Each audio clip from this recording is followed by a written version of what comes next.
Estos son los cursos que desarrolla para usted el Centro Nacional de Educación a Distancia.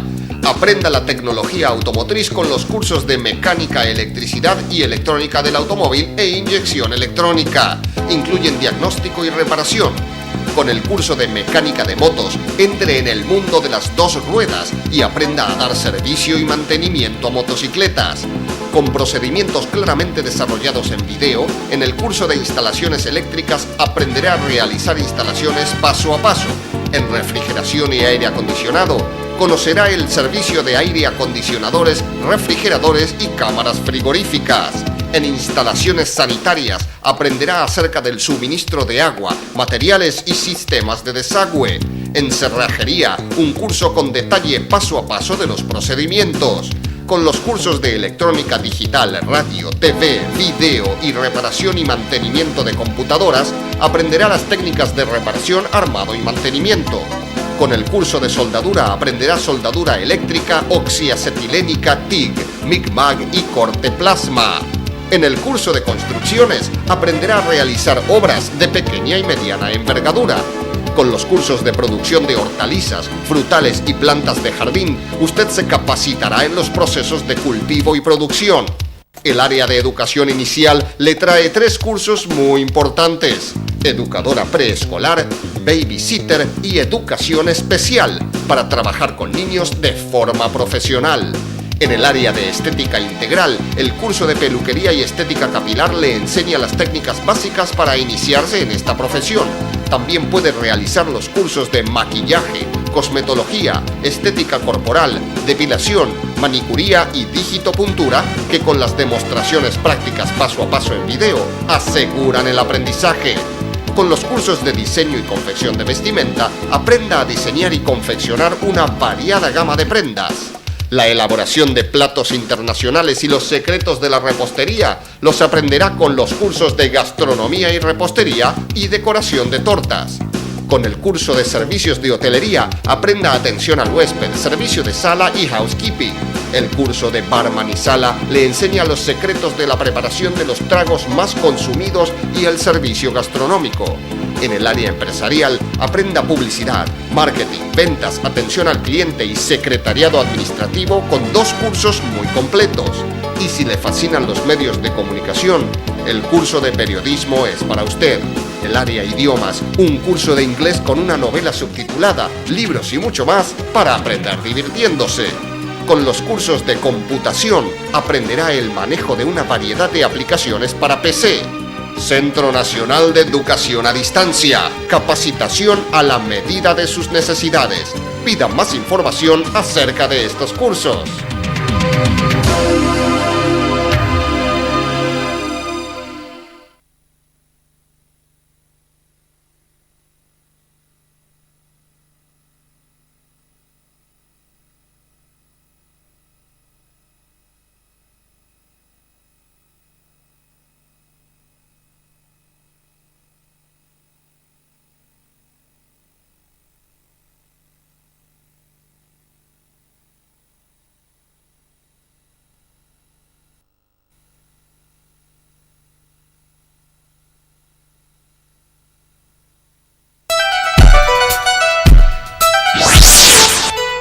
Escuelas IADE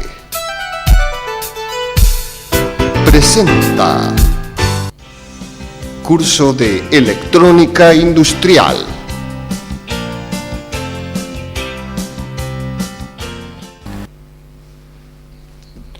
Dispositivos de disparo.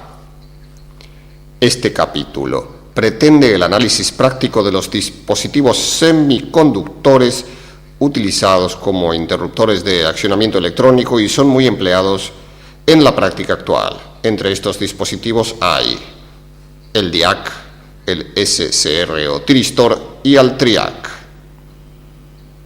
En la figura se puede apreciar el símbolo electrónico de cada uno de estos dispositivos mencionados, como así también el aspecto físico que encontraremos. En la figura que observamos se puede apreciar tanto el símbolo eléctrico del tiristor como así su aspecto físico. Cabe destacar que no todos los tiristores o SCR disponen de este aspecto físico. Los hay con otros aspectos que ya mostraremos. En el símbolo eléctrico podemos notar que el tiristor dispone de 3 electrodos. El superior recibe el nombre de ánodo, el inferior cátodo y un tercer electrodo denominado gatillo o compuerta.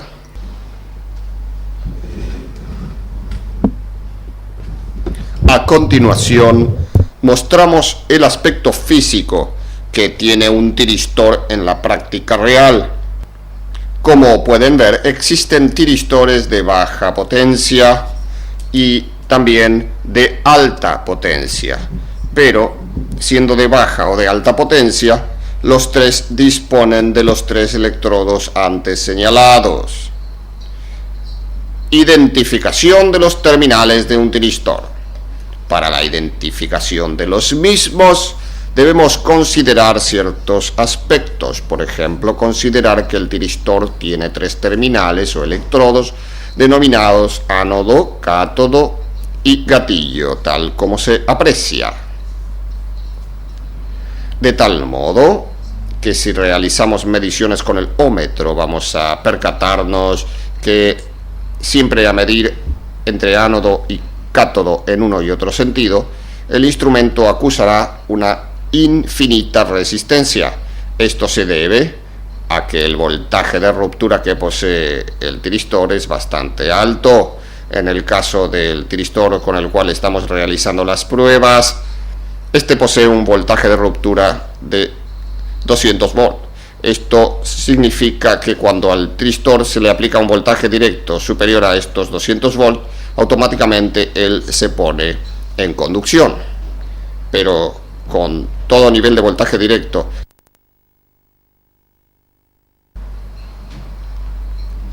se mantiene el estado de bloqueo y no hay corriente a través del tiristor. Esto justifica el hecho que al medir entre ánodo y cátodo con el instrumento, este acuse una resistencia infinita, puesto que el voltaje que estamos aplicando realmente en este momento entre ánodo y cátodo no supera los 9 volts, que en definitiva es el voltaje que posee la batería del instrumento. De igual modo, si medimos con el instrumento entre ánodo y gatillo, este también acusará una alta resistencia en ambos sentidos, pero lo que hay que considerar es que la zona gatillo-cátodo del tiristor es una zona diódica, donde el gatillo equivale al ánodo del diodo y el cátodo es efectivamente el cátodo. De esta manera, toda vez que midamos entre gatillo y cátodo de un tiristor, el instrumento acusará una lectura equivalente a la de un diodo, de tal manera que cuando coloquemos la punta roja del instrumento, que es positiva, sobre el gatillo, y la punta negra del instrumento, que es negativa, sobre el cátodo, este acusará una baja resistencia. Si posteriormente invertimos las puntas, el diodo que hay entre gatillo y cátodo, esta zona quedará polarizada en forma inversa y el instrumento acusará una resistencia infinita. O sea, debemos considerar que en el tiristor existen 3 electrodos, los cuales al ser medidos con el ómetro acusarán las siguientes medidas de resistencia. Entre ánodo y cátodo acusará resistencia infinita en ambos sentidos, mientras que entre ánodo y gatillo el instrumento también acusará una resistencia infinita en ambos sentidos. En cambio, cuando la medición se efectúa entre gatillo y cátodo, en un sentido tendremos una baja resistencia y en el otro sentido una alta resistencia. De este modo ya podemos estar conscientes de qué electrodos son los que corresponden al cátodo y al gatillo de un tiristor, aquellos que marcan como un diodo. Ahora, si queremos saber con certeza cuál electrodo es cuál, vale decir cuál de estos dos electrodos identificados corresponden a cátodo y cuál a gatillo, indudablemente que reconoceremos el color de las puntas que han quedado apoyadas sobre cada uno de estos dos electrodos. En el sentido de conducción será la punta negra la que nos indique cuál es el cátodo, mientras que la roja obviamente es la que lleva apoyada sobre el terminal correspondiente al gatillo. De tal manera que el electrodo libre es el que corresponde al terminal correspondiente al ánodo. A continuación realizaremos una demostración práctica de cómo lograr la identificación de estos tres terminales a través del instrumento. Pueden notar que contamos con un tester seleccionado como ómetro en la escala diódica. Nos permite medir transistores y diodos. Contamos con un tiristor desconocido, y desconocido en el sentido de que no sabemos cuáles son sus electrodos. Sabemos que hay 3, pero estos aún no han sido identificados. Insertamos este tiristor en el protoboard y procedemos a realizar las mediciones correspondientes. De un lado, las puntas del ómetro medirán 2 terminales elegidos al azar. En este caso, partimos midiendo entre los terminales laterales.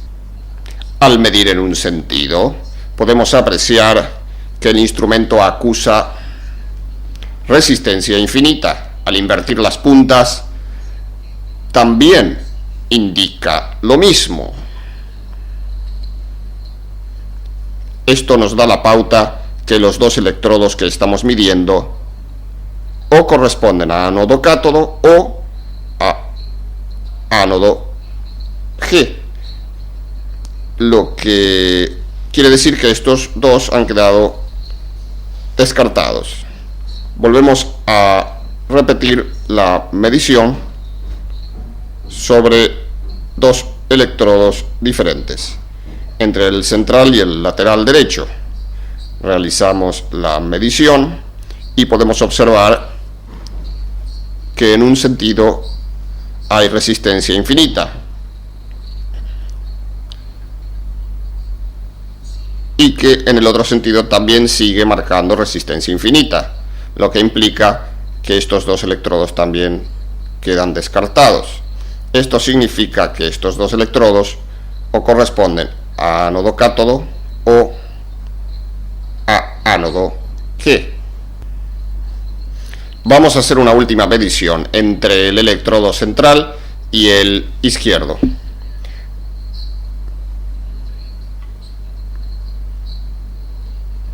Inmediatamente podemos notar que el instrumento acusa una baja resistencia.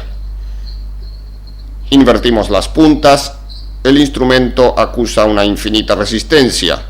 Esto significa que estos dos últimos electrodos corresponden a cátodo G. Para saber cuál es cuál, vale decir cuál es el cátodo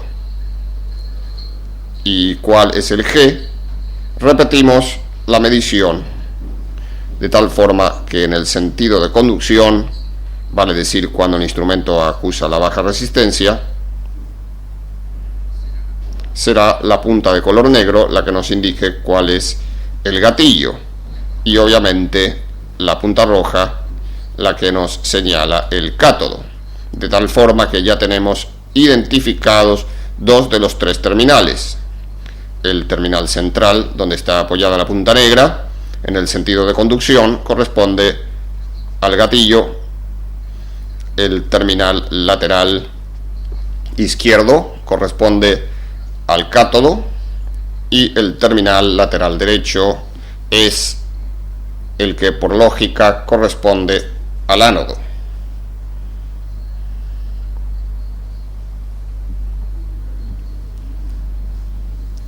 Hemos podido identificar entonces los terminales. Tenemos el central, corresponde al gatillo, el tercero al ánodo y el otro al cátodo. A continuación veremos la forma de poner en conducción a un tiristor a través del ómetro para determinar su estado.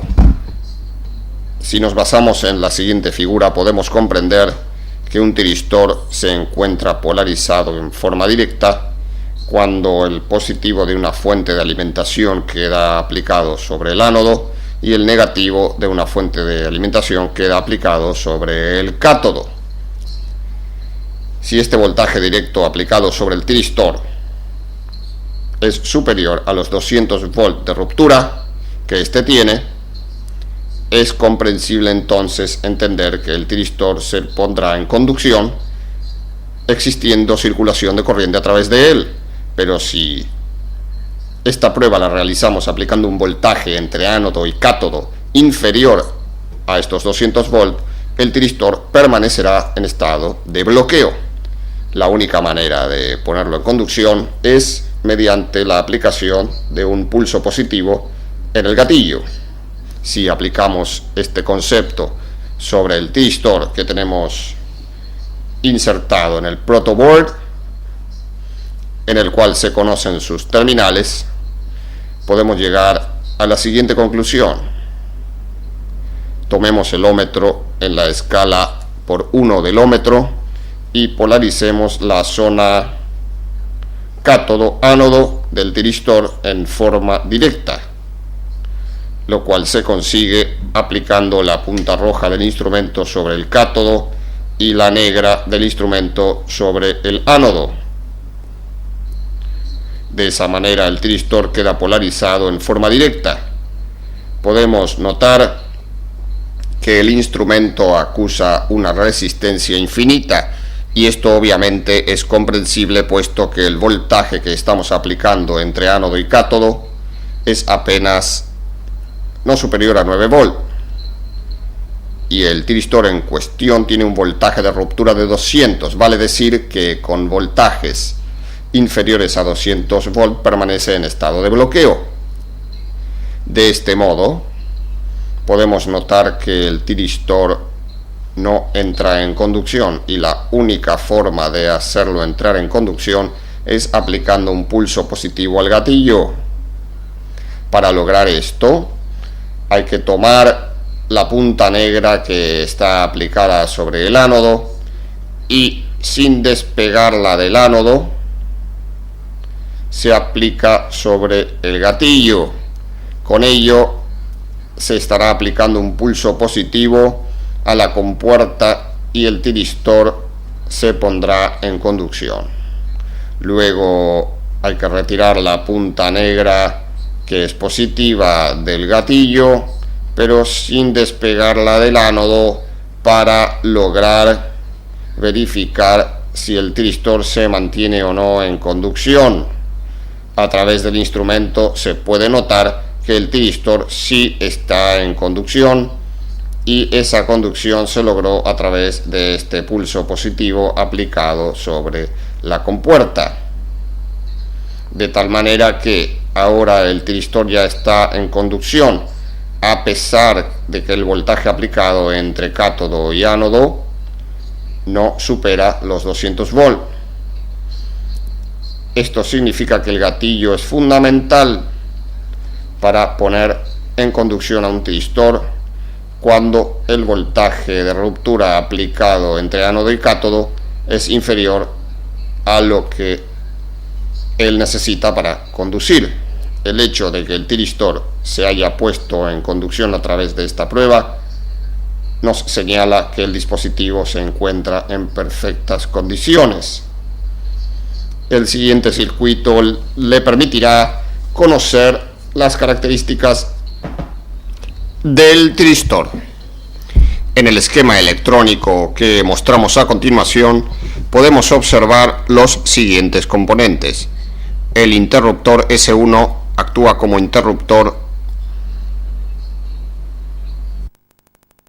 cuando este se encuentra cerrado, permite el paso de alimentación hacia el circuito, mientras que, estando el interruptor abierto, el circuito queda sin alimentación y por lo tanto inoperante, o sea, es un interruptor de alimentación.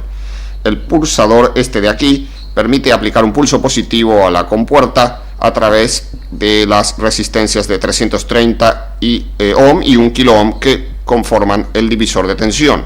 De esta manera, toda vez que es accionado el pulsador, un pulso positivo es aplicado sobre el gatillo, automáticamente el tiristor se pone en conducción, circulando toda la corriente a través de él y a través de la ampolleta piloto de 12 volt, permitiendo el encendido de la misma. El pulsador permite el bloqueo del tiristor, el 2, toda vez que es accionado, la corriente que circulaba íntegramente a través del tiristor se deriva a través de ese camino de baja impedancia, permitiendo automáticamente que la corriente de mantenimiento del tiristor se vaya a cero y por lo tanto el bloqueo del mismo. Cuando está el tiristor bloqueado, automáticamente la ampolleta piloto se apaga. Hecho el análisis del circuito esquemático, podemos trasladar este circuito esquemático al protoboard.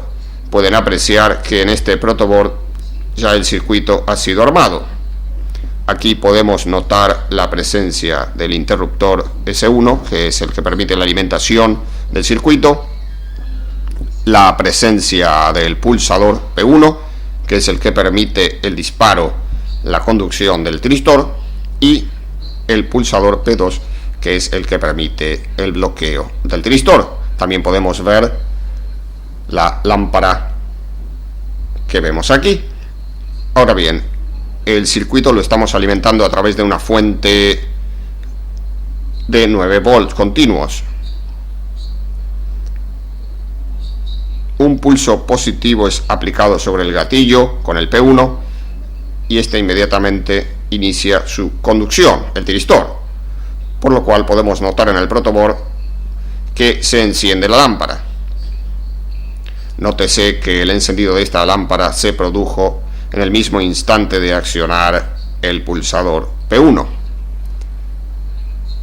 El accionamiento del pulsador P2 tendría que provocar el bloqueo del tiristor. Si esto lo ejecutamos para que se pueda apreciar, el efecto será el siguiente: accionamos el pulsador y automáticamente el tiristor se bloquea, como hemos visto. Con P1 lo ponemos en conducción y con P2 le provocamos el bloqueo. Mientras tanto, el pulsador, o sea el interruptor S1, está actuando como simple interruptor de alimentación. Obsérvese que cuando el interruptor S1 es abierto, el circuito queda totalmente inoperante, puesto que le hemos interrumpido la alimentación. Otro de los dispositivos semiconductores es el TRIAC. En la figura siguiente podemos apreciar su símbolo eléctrico, su aspecto físico. Nótese que el TRIAC dispone de 3 terminales o electrodos. El terminal superior se conoce como terminal principal número 1, este principal número 2 y el tercero es el electrodo adicional denominado compuerta. Los TRIAC son dispositivos bidireccionales, es decir, conducen corriente en ambas direcciones. Se utilizan principalmente para conmutar corriente alterna. La conducción se inicia aplicando un pulso positivo o negativo en la compuerta. A continuación, para que tengan una buena referencia del aspecto físico que tiene un TRIAC, observamos algunos de los modelos más adoptados en la práctica real. Los modelos que tenemos por aquí corresponden a TRIACs de baja potencia. Posteriormente encontramos TRIACs de potencia media y finalmente un TRIAC de alta potencia. Todos estos modelos disponen de 3 terminales que son el terminal 1, terminal 2 y el gatillo. A continuación analizaremos la forma de identificar cada uno de los terminales de un TRIAC a través del instrumento. Para lograr esto, tomamos un TRIAC y sus terminales, que son absolutamente desconocidos, a estos los insertamos en un protoboard. Al igual que en el caso del tristor, para lograr la identificación de los terminales de un TRIAC, tenemos que basarnos en la siguiente figura. Aquí pueden apreciar el símbolo correspondiente a un TRIAC, donde podemos ver el terminal principal número 2, el número 1 y el electrodo correspondiente a la compuerta. Si en este momento tomamos un instrumento y realizamos mediciones entre el TP2 y el TP1 usando el ómetro, vamos a descubrir que el instrumento acusará infinita resistencia en ambos sentidos, de tal modo que no existe continuidad entre el terminal principal 2 y el 1. Y esto se debe exactamente a la misma situación que teníamos en el tiristor.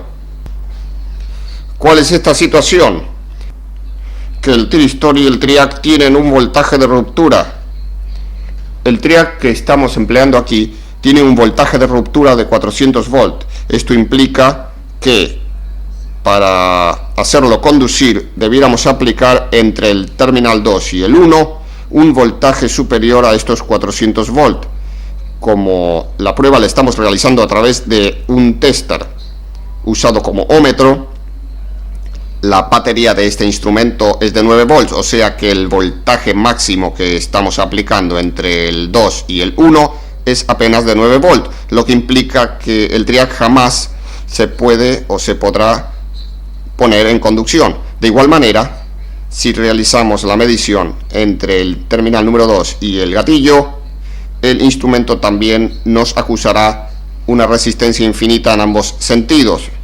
En cambio, al realizar la medición entre el terminal correspondiente a la compuerta y el terminal principal número 1, el instrumento acusará una baja resistencia en un sentido y una resistencia algo mayor en sentido inverso. Esto inmediatamente nos señala cuáles son los terminales correspondientes al gatillo y al TP1. Si bien es cierto, no nos identifica cuál es cuál, pero sí tenemos la referencia de cuáles son estos dos electrodos, o sea que a continuación bastaría solamente identificar cuál es cuál. Es importante destacar que esta prueba es recomendable efectuarla con un tester análogo dispuesto en la escala por 1. Identificados los terminales correspondientes al terminal 1 y a la compuerta, se mide con el ómetro conectado en estos terminales en uno y otro sentido. En el sentido de mayor resistencia, vale decir de menor conducción, será la punta negra la que nos indique cuál es el gatillo y la punta roja la que nos señale cuál es el terminal principal número 1. Si esta prueba la efectuamos sobre el protoboard, los resultados serán los siguientes. Se toma el ómetro en la escala por 1 y se mide entre dos electrodos cualquiera, por ejemplo, entre el terminal central y el izquierdo. Nótese que la aguja del instrumento nos acusa infinita resistencia. Luego medimos en sentido inverso. La lectura nuevamente es infinita resistencia. Esto significa que los electrodos que estamos midiendo podrían corresponder al terminal principal número 2 y terminal principal número 1, o al terminal principal número 2 y al gatillo, de tal forma que quedan absolutamente descartados. Enseguida medimos entre dos terminales, entre el central y el derecho. Por ejemplo, al realizar la medición, el instrumento acusa infinita resistencia en ambos sentidos, lo que indica que estos dos electrodos también quedan descartados, puesto que podrían corresponder al terminal principal 2 y el 1, o al 2 y al gatillo. Nos queda una última prueba, y esta prueba es en los terminales laterales. En un sentido medimos, el instrumento nos acusa una resistencia de aproximadamente 30 ohms, y al invertir nos acusa mayor la resistencia, de tal manera que en la prueba de mayor resistencia es la punta negra, es la que está apoyada sobre el gatillo, y la roja sobre el principal número 1. Los electrodos del TRIAC se encuentran en el siguiente orden. El izquierdo corresponde al terminal principal número 1, el electrodo central al terminal principal número 2, y el tercer electrodo corresponde al gatillo, a la compuerta. Una vez identificados claramente los tres terminales de un TRIAC, podemos proceder a poner en conducción al TRIAC a través del instrumento. Esta prueba es prácticamente igual a la que realizamos en el tristor, con la diferencia que el TRIAC lo podemos poner en conducción aplicándole tanto pulso positivo como negativo al gatillo. Para realizar entonces la prueba procedemos como sigue. Tomamos el ómetro en la escala por 1 y una punta del ómetro, cualquiera sea su color, la aplicamos sobre el terminal principal número 1 y la otra punta del ómetro sobre el terminal principal número 2.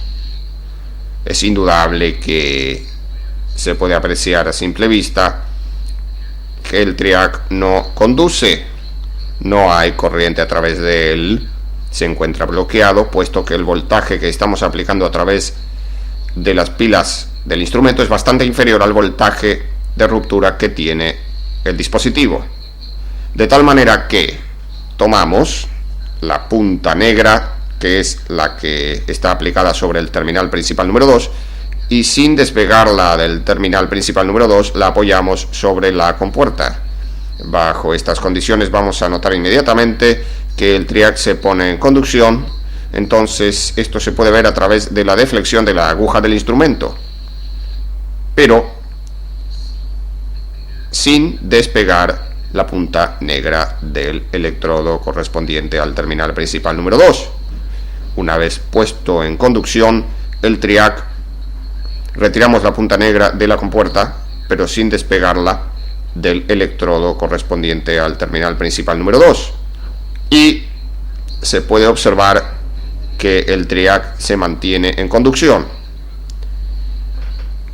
Esta prueba nos permite claramente señalar que el TRIAC se encuentra en perfectas condiciones, dado que pudo ser gatillado a través del instrumento.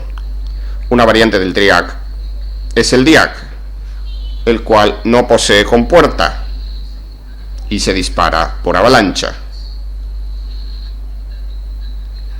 aumentando el voltaje aplicado entre sus terminales hasta un valor de ruptura.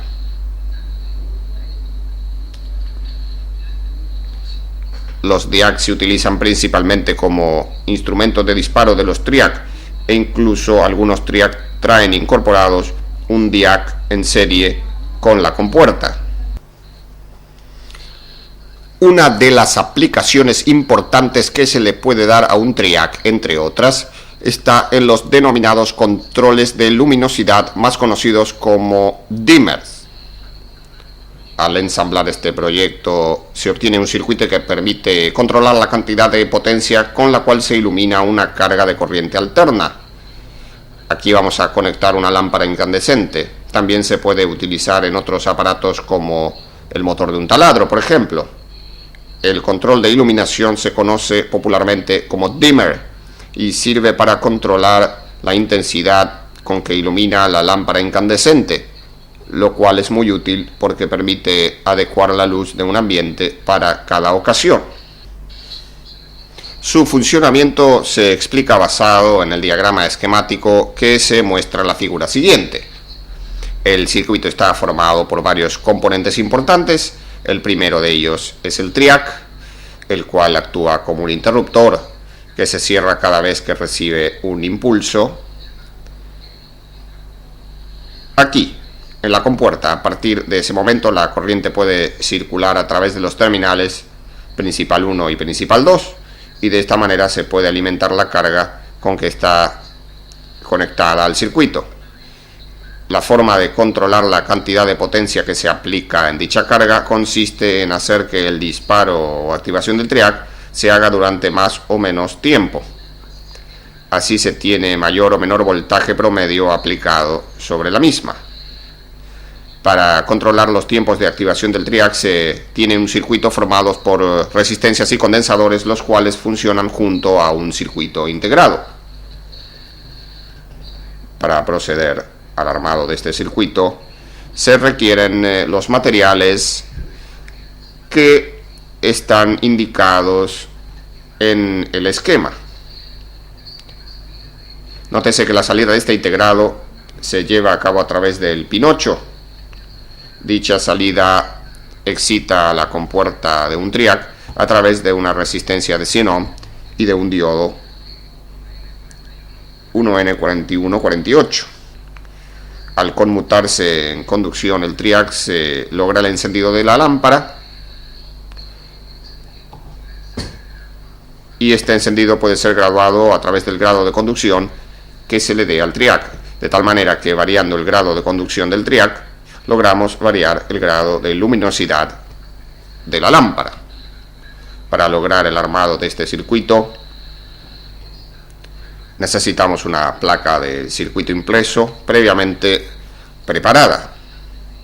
Antes de iniciar el ensamble de los circuitos debemos estar seguros de tener todos los componentes necesarios. De esta forma el trabajo se hace más rápido, ya que no hay interrupciones. Para esto debemos revisar con cuidado la lista de materiales. Se debe tener mucho cuidado para ubicar los componentes en forma correcta. Siempre es conveniente tomar la placa del circuito impreso y mirarla a trasluz.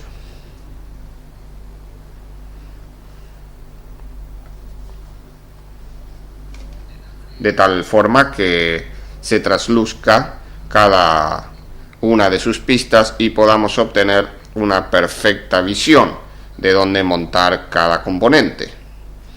El instrumento que tenemos aquí consiste en un portacircuito impreso que facilita la toma de la tarjeta, la colocación de los elementos y el proceso de soldadura.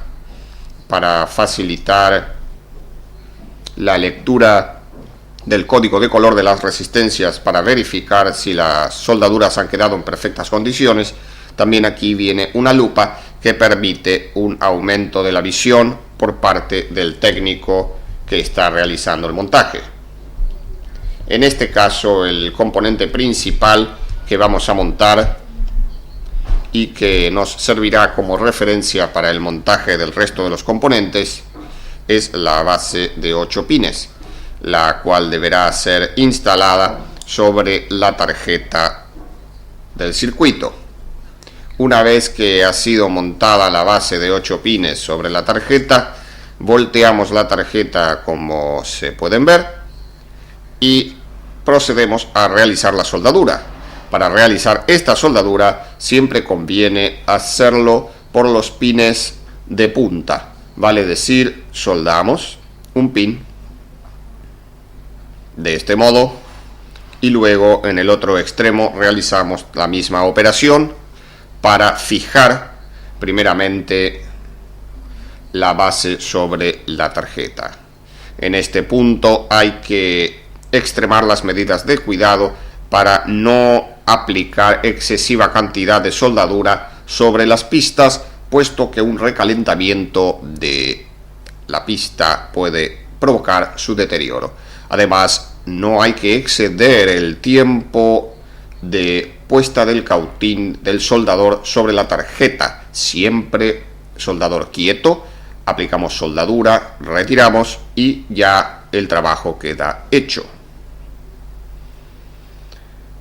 Un detalle importante a considerar para facilitar el armado de un circuito es siempre importante tomar como referencia a cada uno de los pines del circuito integrado. Esto se puede interpretar de la siguiente manera. El condensador C3 de 680 pf, por ejemplo, va montado por un extremo al pin 5 del circuito integrado y por el otro extremo al pin 2 del circuito integrado. De igual manera, si consideramos el condensador C1, por un extremo se une al pin 3 del circuito integrado y por el otro extremo al pin 1, y así cada uno de los componentes que aparecen en este esquema pueden ser montados utilizando la misma técnica. No olvidemos que, visto el integrado desde arriba, se cuentan en sentido antihorario los pines a partir de la muesca, pero si analizamos los pines del integrado del lado de las pistas del circuito impreso, el conteo de estos se realiza en sentido horario a partir de la muesca. A continuación, siguiendo con las indicaciones que señala el plano, se procederá al montaje del condensador C3 de 680 pf. Este condensador ya va ubicado en los pines que previamente habíamos identificado en la tarjeta, de tal manera que esa es su ubicación. Posteriormente montamos el condensador C2 de 470 pf y este es el punto donde él va montado. Una vez montados estos dos componentes, procedemos a realizar su soldadura y a recortar los terminales sobrantes. Para esto, volteamos la tarjeta, tomamos el cautín, el soldador y la soldadura con el fin de realizar este procedimiento. Observen ustedes que la cantidad de soldadura es siempre la apropiada para no exceder o rebalsar el punto donde estamos soldando.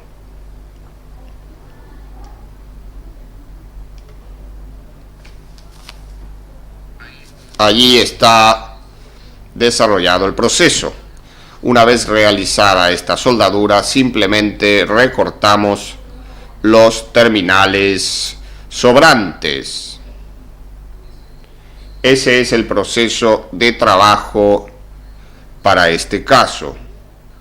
Una vez realizado el montaje de los condensadores C2 y C3, procedemos a realizar el montaje del condensador C1. Si van observando su propio esquema, se notará que el condensador C1 va montado tomando como referencia los puntos 3 y 1 del circuito integrado, de tal modo que este condensador va localizado exactamente en estos dos puntos. Una vez realizado el montaje del condensador, se voltea la tarjeta para realizar su procedimiento de soldadura. Tomamos entonces el soldador, el cautín, y procedemos a soldar, siempre manteniendo los mismos cuidados que hemos descrito anteriormente. Nótese que hemos aplicado la cantidad precisa de soldadura. Una vez que el componente ha quedado ya listo, simplemente recortamos los terminales sobrantes, de tal manera que el procedimiento se puede apreciar finalizado. Continuando con el proyecto de armado,